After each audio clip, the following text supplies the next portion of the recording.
முதலாம் நாளாகிய ஆண்டவராகிய இயேசு கிறிஸ்து உயிர்த்தெழுந்த வாரத்தின் முதலாம் நாளாகிய ஓய்வு நாளிலே ஆதி திருச்சபையார் கூடி வந்து அதை ஓய்வு நாளாக கைக்கொண்டார்கள். பழைய ஏற்பாட்டிலே சனிக்கிழமைகள் சபை அனுசரித்தார்கள். ஆனால் இயேசுவின் உயிர்த்தெழுந்ததின் பின்பதாக ஆதி திருச்சபை ஞாயிற்றுக்கிழமைகளிலே கூடி வந்ததாக கருதப்படுகிறது. இதன் வழக்கத்தை தொடர்ந்து இந்த ஞாயிற்றுக்கிழமையிலே நாங்கள் இந்த இடத்திலே கூடி வந்திருக்கிறோம். இந்த நாளிலும் தேவன் தாமே எங்கள் ஒவ்வொருவருடனும் இடைப்பட ஒவ்வொருவரையும் ஆசீர்வதிக்க வழிநடத்த வல்லவராய் இருக்கிறதினாலே அவர் எங்களை தொடர்ந்து வழிநடத்தபடியாக சென்றிருப்போம். வானத்துக்கும் பூமிக்கும் தேவனே, இந்த இடத்திலே உடைய பிரசன்னம் நிரந்தரமாய் இருக்க ஒவ்வொருவருடனும் நீ தனித்தனியாக இடைப்பட ஆண்டவரே திறந்த காதுகளை உங்களுக்கு கொடுப்பீர். ஆண்டவரே உம்முடைய வார்த்தையின் ஆழத்தை அதிசயங்களை காணும்படி எங்களுடைய கண்களை திறந்திடணும். எங்களை இந்த நாளிலே வழி நடத்தும். இந்த வேளையை உம்முடைய கருத்திலே தொடர்ந்து ஒப்புக் கொடுக்கிறோம். இயேசுவின் வழியாக கேட்கிறோம் பிதாவே, ஆமென். சாமுவேலின் புஸ்தகத்துக்கு இந்த நாளிலே தேவனுடைய வார்த்தைக்கு ஆதாரமாக 1 சாமுவேலின் புஸ்தகம் 25வது அதிகாரத்துக்கு கடந்து செல்வோம். 1 சாமுவேலின் புஸ்தகம் 25வது அதிகாரம். அநேகருக்கு 1 சாமுவேல் 25 என்றால் என்ன என்று தெரிந்திருக்கும், யாரை குறித்து என்று தெரிந்திருக்கும். தெரியாவிட்டால் இந்த நாளிலிருந்து 1 சாமுவேல் 25 என்று சொன்னால் அது அபிகேலை குறித்து, அபிகேல் என்று சொல்லப்படுகிற வேதத்திலே வருகிற ஒரு தேவ மனுஷியை குறித்து பார்க்கிறோம். அபிகேல் என்று சொல்லப்படுகிறவள் சபைக்கு அடையாளமாக இருக்கிறவள். அழகான பெயர், அழகானவளும் கூட. அபிகேல் என்று சொல்லப்படுகிற இந்த பெண்ணை குறித்து வேதம் சொல்லுகிறது அவள் ரூபவதி என்று. இந்த பெண்ணை குறித்து பார்க்கும்படியாக செல்கிற வேளையிலே இந்த அதிகாரத்திலே 3 நபர்களை சந்திக்கிறோம். ஒன்று அபிகேல், தாவீது, அபிகேலினுடைய கணவன் நாபால் என்று சொல்லப்படுகிறவர். இந்த 3 நபர்களை இந்த அதிகாரத்திலே சந்திக்கிறோம். இந்த அதிகாரம் ஆரம்பிக்கிற வேளையிலே சாமுவேல் மரணம் அடைந்தார். இஸ்ரவேல் எல்லாரும் கூடி வந்து அவனுக்காக துக்கம் கொண்டாடி ராமாவில் இருக்கிற அவனுடைய வளவிலே அவனை அடக்கம் பண்ணினார்கள். தாவீது எழுந்து பாரான் வனாந்தரத்துக்கு புறப்பட்டு போனான் என்று ஆரம்பிக்கிறது. தாவீது எழுந்து பாரான் வனாந்தரத்துக்கு புறப்பட்டு போனான். இங்கு சொல்லப்படுகிற காரியத்திற்கு முதலாவது நடந்த அதிகாரத்திலே என்ன சொல்லப்படுகிறது? முதல் அதிகாரங்களிலே பார்க்கிற வேளையிலே இதுவரை தேசத்தை சவுல் ஆண்டு வந்தார். சவுல் இஸ்ரவேலின் முதலாவது ராஜாவாக சாமுவேலினாலே அபிஷேகிக்கப்பட்டு சவுல் தேசத்தை ஆண்டு வருகிறார். ஆண்டு வந்த நாட்களிலே சவுல் தாமே தாவீதை அழைத்து பெலிஸ்தருடன் ஏற்பட்ட யுத்தத்திற்கு செல்லும்படியாக சவுல் தாவீதை யுத்தத்திற்கு அனுப்புகிறார். தாவீதை யுத்தத்துக்கு அனுப்புவதற்கு முன்பதாக தாவீது சாமுவேலினாலே இஸ்ரவேலின் 2வது ராஜாவாக அபிஷேகம் பண்ணப்பட்டு விட்டார். ஆக மொத்தம் சவுல் என்கிற ராஜா தேசத்தை ஆண்டு கொண்டிருக்கிற நாட்களிலேயே சவுலுடைய ஆட்சி முறை தேவனுடைய இருதயத்திற்கு விசனமாய் இருந்ததினாலே தேவன் சவுலை தள்ளி ஒரு புதிய ராஜாவை ஏற்படுத்துகிறார். தேவனுக்கு பிரியம் இல்லாமல் நடந்த சவுலுடைய வாழ்க்கையிலே அவனை தள்ளி தேவனுடைய இருதயத்திற்கு அவன் பிரியம் இல்லாதவனாய் இஸ்ரவேல் தேசத்தை அவன் ஒழுங்காக நியாயம் விசாரிக்காததன் நிமித்தம் தேவனுடைய கட்டளையின் பிரகாரம் அவன் நடக்காமல் இருந்ததன் நிமித்தம் அவன் மேல் இருந்த அபிஷேகத்தை தேவன் பார்த்து அவனை தள்ளுகிறார். அவனை தள்ளி புதிதாக ஒருவனை எழுப்புகிறார், தாவீது என்று சொல்லப்படுகிறவனை. இந்த தாவீதுவை சாமுவேல் ஏற்கனவே அபிஷேகம் பண்ணிவிட்டான். தலையிலே பொங்கு தைலத்தை ஊற்றி அவனை இஸ்ரவேலின் 2வது ராஜாவாக. இந்த அபிஷேகத்தை பெற்றவன் பெற்ற உடனேயே ராஜ சிங்காசனத்திலே அமரவில்லை. உடனேயே அவனுக்கு ராஜபாரம் கிடைக்கவில்லை. அவன் உடனேயே சிங்காசனத்திலே அமரக்கூடாதபடி அவனை தடை செய்து கொண்டு இருந்தது சவுலினுடைய ஆட்சி. சவுலினுடைய இடத்திலே தாவீது அபிஷேகம் பண்ணப்பட்டிருக்கிறான் என்ற செய்தி சவுலினுடைய உள்ளத்துக்கு விசனமாய் இருந்தது. ஏனெனில் தன்னை தேவன் தள்ளிவிட்டார் என்பதை சவுல் அறிந்திருந்தார். தாவீது அபிஷேகிக்கப்பட்ட அடுத்த ராஜா இன்னும் சிங்காசனம் ஏறவில்லை. இந்த நாட்களிலே சவுலுக்கு பெலஸ்தருடன் யுத்தம் உண்டாயிருந்தது. பெலஸ்திய மக்களுடன் யுத்தம் உண்டாயிருந்தது. இந்த யுத்தத்திலே வெல்லுவதற்கு வெற்றி சிறக்கக்கூடிய ஒருவன் இருந்தால் தாவீது. தாவீதை யுத்தத்துக்கு அனுப்புகிறார். யுத்தத்திற்கு சென்ற தாவீது அங்கே பெலஸ்தரை வென்று திரும்பி வருகிறார் இஸ்ரவேல் தேசத்திற்கு. இந்த வேளையிலே பெண்கள் பாடுகிறார்கள் வீதியிலே. யுத்தம் முடிந்து வருகிற நாட்களிலே, வருகிற வேளையிலே வீதியிலே எல்லோரும் கூடுவார்கள். அவர்கள் யுத்தத்தை முடித்து ராஜா முன்னே செல்லுகிற வேளையிலே அவனுக்கு பின்னாக போர்ச்செல்வர்கள் வருவார்கள். இவர்கள் வந்து கொண்டிருந்த வேளையிலே வீதியிலே அவர்களுக்கு மலர்களை தூவி அவர்களை வாழ்த்தி பாடுவார்கள். வாழ்த்தி பாடுகிற வேளையிலே பெண்கள் பாடினதாக சொல்லப்படுகிறது. தாவீது சவுல் 1000 பேரை கொன்றான், தாவீது 10000 பேரை கொன்றான். தாவீது சவுல் 1000 பேரை, தாவீது 10000 பேரை கொன்றான் என்று இது சவுலினுடைய உள்ளத்துக்கு விசனமாயிருந்தது. நான் ராஜா, எனக்கு கௌரவமும் மதிப்பும் கனமும் இருக்க வேண்டிய இடத்திலே சவுல் அதை பறித்துக் கொண்டானே என்பதன் காரணமாக, தாவீது அதை பறித்துக் கொண்டானே என்பதன் காரணமாக சவுலுக்கு தாவீதின் மீது பொறாமை இருந்தது. இந்த பொறாமையின் காரணமாக தாவீதை கொலை செய்ய வகை தேடினார். இதன் காரணமாக தாவீது 600 தன்னுடைய நண்பர்களை அல்லது 600 போர்ச்செல்வர்களை, தனக்கு உண்மையாயிருந்த 600 பேரை கூட்டிக் கொண்டு அவன் வனாந்தரத்திற்குள்ளே மறைந்து விட்டான். இப்பொழுது சவுல் தாவீதை தேடுகிறார். இந்த நாட்களிலே எல்லோருக்கும் பெரியவராக இருந்த சாமுவேலின் மரணம் நடைபெறுகிறது. சாமுவேலுடைய மரணத்திற்காக சவுல் மீண்டுமாக வந்து மரணம் முடிந்ததன் பின்பதாக கடந்து செல்கிறார் தன்னுடைய 600 பேருடன். இதற்கு முன்பதாக இன்னும் ஒரு சம்பவம் நடந்தது. முதல் அதிகாரத்திலே நடந்த சம்பவம் என்னவென்றால், சவுல் ஒரு தடவை தூக்கத்திலே இருந்த வேளை தாவீது சவுலை கொல்லக்கூடிய ஒரு சந்தர்ப்பம் இருந்தது. சவுலை கொல்லக்கூடிய ஒரு சந்தர்ப்பம் இருந்தது. ஆனால் அபிஷேகிக்கப்பட்ட ஒருவனை தொடக்கூடாது என்பதற்காக அவனுடைய சால்வையின் ஒரு துணியை மட்டும் கிழித்துக் கொண்டு அவன் தூரே சென்று சொல்லுகிறான், சவுலை கொலை செய்யாமல் நான் உயிரோடு விட்டதன் காரணம், நான் உன்னை கொண்டிருக்க முடியும், உன்னுடைய சால்வையின் ஒரு துணி என்னுடைய கரத்திலே இருக்கிறது என் ஆண்டவனே, நான் உம்மை வேணுமென்றால் கொண்டிருப்பேன், ஆனால் உன்னுடைய அபிஷேகத்தின் நிமித்தம் நான் உம்மை கொலை செய்யவில்லை என்று சொல்லி அவனோடு இருந்த அவனுடைய போர்ச்செல்வர்கள் அவர் சவுலை கொல்லும்படி சொன்ன பொழுதிலும் அவன் அதை செய்யாமல் சவுலை கனம் பண்ணி கடந்து செல்கிறான். இப்பொழுது தாவீதும் அவனோடு சேர்ந்த 600 பேரும் வனாந்தரத்திலே இருக்கிறார்கள். வனாந்தரத்திலே நடக்கிற சம்பவத்தை தான் நாங்கள் பார்க்க போகிறோம். காரணம், தாவீது சவுல் தன்னை கொலை செய்யாதபடி உண்மையாக சவுலுக்கு பயந்து 600 பேருடன் வனாந்தரங்களிலும் கபிகளிலும் குகைகளிலும் அவன் மறைந்து ஒளிந்து திரிகிறதை பார்க்கிறோம். இந்த நாட்களிலே நடந்த சம்பவம் ஒன்றை இங்கு காணக்கூடியதாக இருக்கிறது. இந்த சம்பவத்தை வாசிப்பதற்கு முன்பதாக வனாந்தரத்திலே வாழுகிறவர்கள் என்ன செய்வார்கள் என்றால், வனாந்தரங்களிலே உள்ள வாழுகிற ஜனங்களுக்கு அடைக்கலம் கொடுப்பார்கள். யார் வீரர்கள் என்று கருதப்படுகிறார்களோ அவர்கள் அந்த இடங்களிலே வாழுகிற மக்களுக்கு பாதுகாப்பு கொடுப்பார்கள். அந்த மக்கள் செய்கிற தோட்டங்களுக்கு பாதுகாப்பு கொடுப்பார்கள்.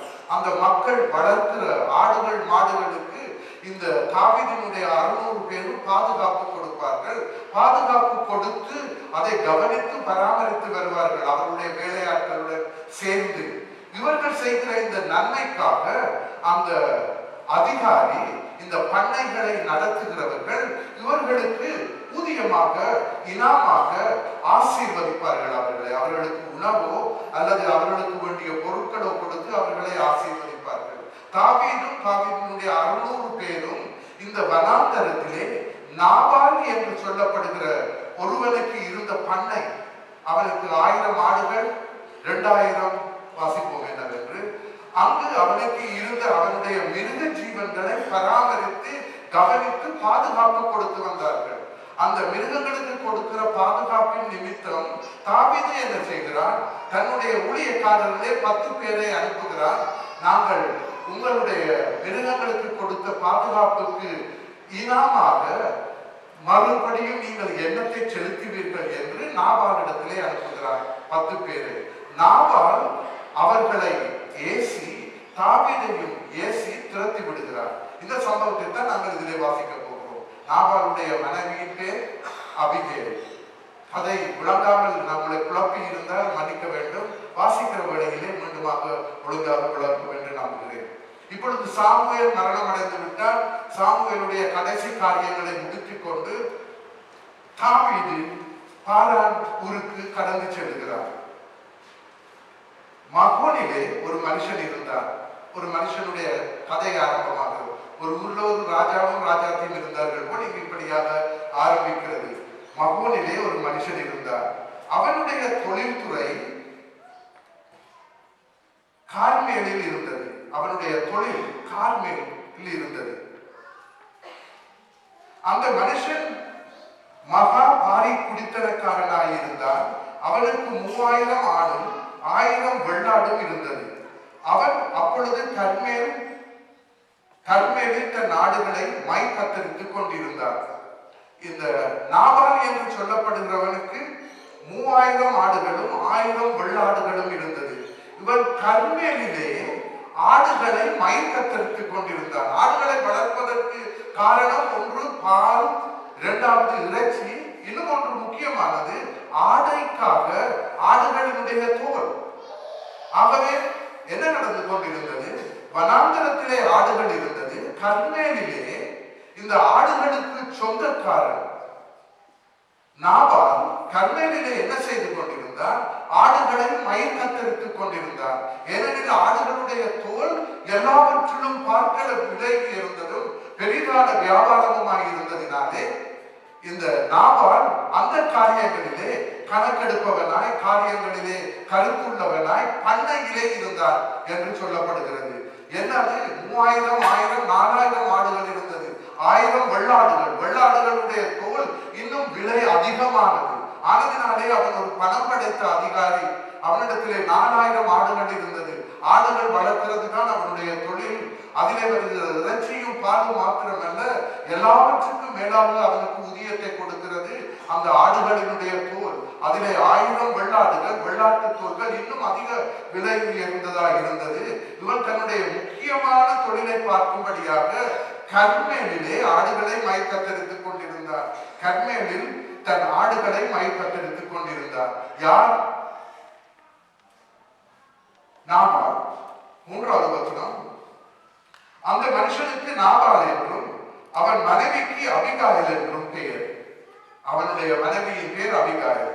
அந்த ஸ்திரீ மகா புத்திசாலியும் ரூபவதியுமாய் இருந்தார். எங்களுடைய மனைவிமார் மாதிரி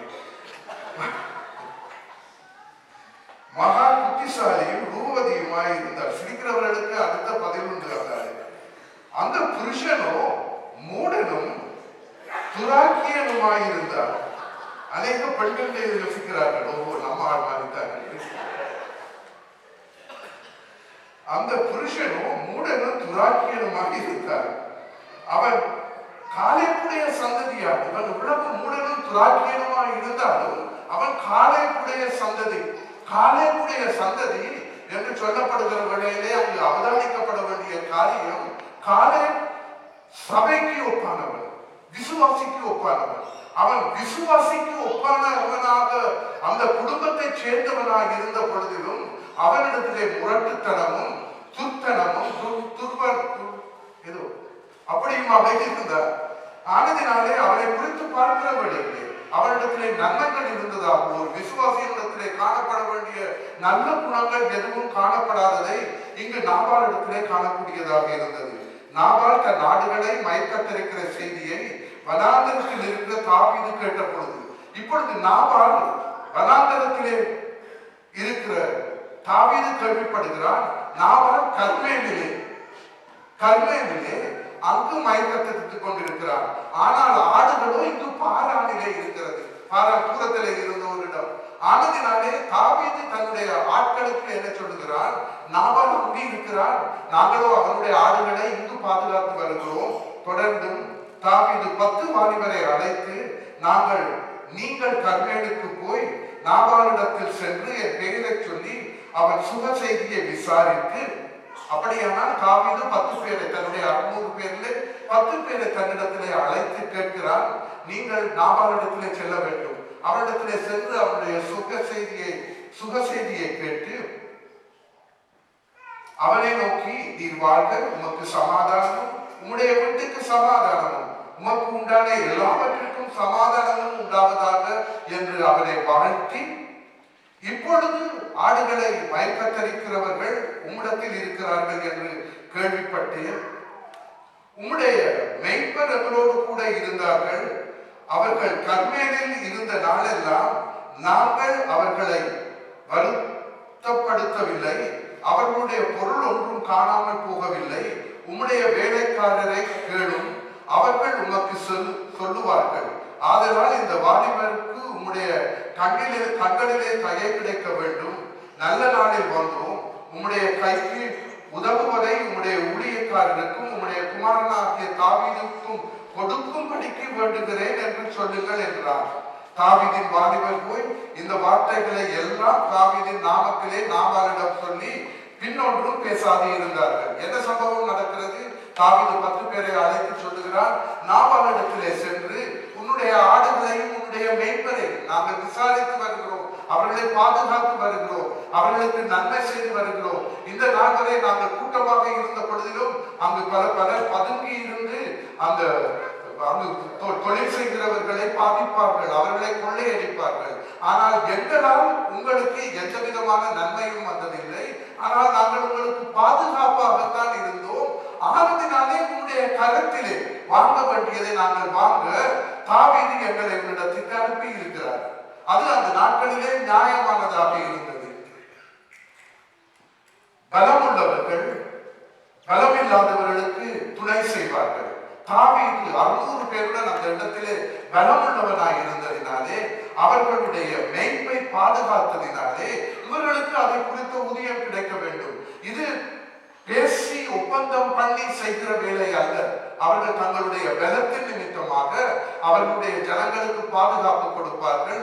அதன் காரணமாக அதற்கு உரியவர்கள் சொந்தக்காரர் இனாமாக அவர்களுக்கு என்று உணவுகளை, ஆடுகளை கொடுப்பார்கள், தானிய வகைகளை கொடுப்பார்கள், தேவையான அளவு அவர்களை பராமரித்துக் கொள்வார்கள். அந்த எதிர்பார்ப்புடன் தான் தாவீதின் 600 படைக்கு உணவு வேண்டுமே, 600 பேரை கொண்டு அவனுடைய படைக்கு உணவு வேண்டி இருக்கிறதுனாலே சென்று அங்கு பெற்று வாருங்கள் என்று சொல்லித்தான் இவர்களை அனுப்பி இருந்தார். அங்கு சென்ற பொழுது தாவீதின் வாலிபர் போய் இந்த வார்த்தைகளை எல்லாம் தாவீதின் நாமத்தினாலே நாபாலிடத்தில் சொல்லி பின்னொன்றும் பேசாது இருந்தார்கள். இலங்கையிலே வாழ்ந்தவர்களுக்கு, கடைசி யுத்தங்கள் நடந்த நாட்களிலே வாழ்ந்தவர்களுக்கு ஞாபகம் இருக்கலாம். தேசத்திற்கு அல்லது சில பகுதிகளுக்கு புலியினர் பாதுகாப்பு கொடுக்கிற நாட்களிலே அவர்களை பராமரிக்க வேண்டிய நிலைமை ஒன்று இருந்தது. அவர்கள் இரவு வேளையிலே, மாலை வேளையிலே வந்து சொல்லிவிட்டு போவார்கள், 10 பார்சல் உணவு வையுங்கள், அல்லது 5 பார்சல் உணவு வையுங்கள், 2 பார்சல் 20 பார்சல் உணவு வையுங்கள் என்று சொன்னால் அவர்களுக்கு என்று உணவு வீட்டார் மிகவும் கருத்தோடு கவனமாக சமைத்து வைப்பார்கள். சமைத்து பார்சலாக கட்டி அவர்களுக்கு என்ன தேவை, வனாந்தரங்களிலே காடுகளிலே யுத்தம் செய்கிற அவர்களுக்கு எந்த விதமான உணவு வசதிகளும் இல்லாத இடங்களிலே வாழுகிறவர்களுக்கு இவர்கள் வந்து எடுத்து செல்லுவார்கள். ஆனதினாலே அதே பிரகாரமாக நாபாலிடத்திலே இவர்கள் வந்திருக்கிறார்கள். அவனிடத்திலே என்ன பெறலாம் என்று கேட்பதற்கு நாபால் தாவீதின் ஊழியக்காரருக்கு பிரத்யுத்தரமாக 10வது வசனம், நாபால் தாவீதின் ஊழியக்காரருக்கு பிரத்யுத்தரமாக, தாவீது என்பவன் யார்? ஈசாயின் குமாரன் யார்? தங்கள் எஜமான்களை விட்டு ஓடி போகிற வேலைக்காரர் இந்நாளில் அநேகர் உண்டு. நான் என் அப்பத்தையும் என் தண்ணீரையும் என் ஆடுகளை மயக்கத்திருக்கிறவர்களுக்கு நான் அதை அடித்து சமையல் பண்ணுவித்ததையும் எடுத்து இன்ன இடத்தார் என்று அறியாத மனுஷனுக்கு கொடுப்பேனோ என்றார். நாபாலுடைய பதில் அவர்கள் எதிர்பார்த்த பிரகாரமாக இருக்கவில்லை. ஏனெனில் நாபாலை குறித்து இதற்கு முன்பதாக சொல்லப்பட்டிருந்தது. நாபால் ஒரு ஒழுங்கானவன்